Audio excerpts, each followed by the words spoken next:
Сәлеметсіздер ме балалар, бізде бүгін 13-ші сабақ я әріпінің жазылуы. Алдымен балалар, біздің каналымызға тіркеліп, лайк және қоңырау басуды ұмытпаңыздар.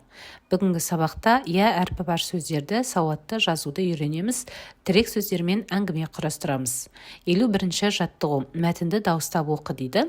Мәтіннің тақырыбы Бақтияр неге ұялды. Бақтияр мен Саят жолда шелегі суға толы қарт әжейді кездестірді. Әжей кішкене жүріп тоқтап демалады.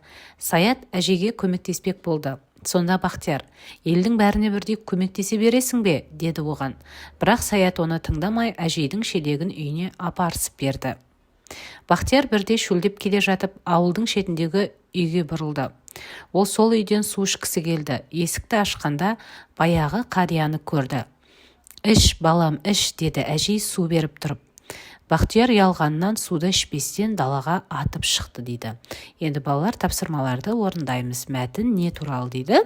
Мәтін үлкендерге құрмет көрсету туралы, иә? Бақтияр неге ұялды деп ойлайсың? Оның орнында сен болсаң не істер едің дейді. Бақтияр сол кезде қарияға көмектеспегені үшін ұялды. Мен Бақтиярдың орнында болсам Саятқа қосылып қарияға көмектесер едім. Мәтіндегі қарамен жазылған сөздерді көшіріп жаз дейді.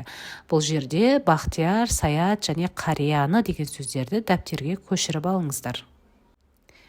Келесі бізде 52-ші жаттығу. Сөздердегі көп нүктенің орнына тиісті әріпті қойып жазып, оның себебін түсіндір дейді. Қараңыздар балалар, бізде пияз, ұрқия, дария, зиян және аяз деген сөздер шықты. Ереже бойынша дауысты и дыбысынан кейін а емес я әріпі жазылады деп жазасыздар. Келесі 53-ші жаттығу, сызбадағы сөздерді тауып жаз дейді. Яғни біздер соңында я дыбысы бар 3 сөзді және ортасында я дыбысы кездесетін 3 сөзді жазамыз. Мысалы, мен мына сөздерді жаздым. Қария, дария, жанұя және қиял, зиян, таяз деген сөздерді жаздым. Келесі 54-ші жаттығу, жұмбақты оқып шешуін тап дейді. Қалқайып ұзын құлағы елеңдеп қорқып тұрады. Ойланып көріңіздер, балалар, қандай жануардың құлағы ұзын, қандай жануар қорқақ? Бұл қоян, иә? Енді жұмбақтың шешуіндегі сөзге дыбыстық талдау жаса дейді. Қараңыздар балалар, қоян сөзінде 4 әріп және 5 дыбыс бар, 2 буын бар. Қоян деп бөлеміз. Енді бұл жерде бізде 3 дауыссыз, 2 дауысты. Неге олай дедік? Себебі біз и және а әріптерін жеке-жеке есептедік. Енді осыларды тағы дыбыстық талдау жасап көрейік. Біз оны қ, о, и, а, н деп жаздық. Қ дауыссыз қатаң, о дауысты жуан, и дауыссыз үнді, а дауысты жуан, н дауыссыз үнді. Келесі тапсырма 55-ші жаттығу, құстарға қамқорлық тақырыбында берілген тірек сөздермен әңгіме құрастырып жаз дейді. Тірек сөздер бізде балалар, құстар, ұя жасау және жем шашу. Құстар табиғаттың бір бөлшегі. Көбінесе кішкентай балалар құстарға қамқорлық жасағанды ұнатады.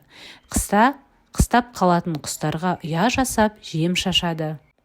Ал жылы жаққа ұшып кететін құстарды күзде шығарып салып, көктем келгенде асыға күтіп жүреді. Құстар балалардың достары. Жоқ балалар, сондықтан да олар құстарды дос тұтады деп жазыңыздар. Немесе өз нұсқаларыңызды жазуға болады. Сіздер қандай құстарды жақсы көресіздер, сол туралы жазсаңыздар болады.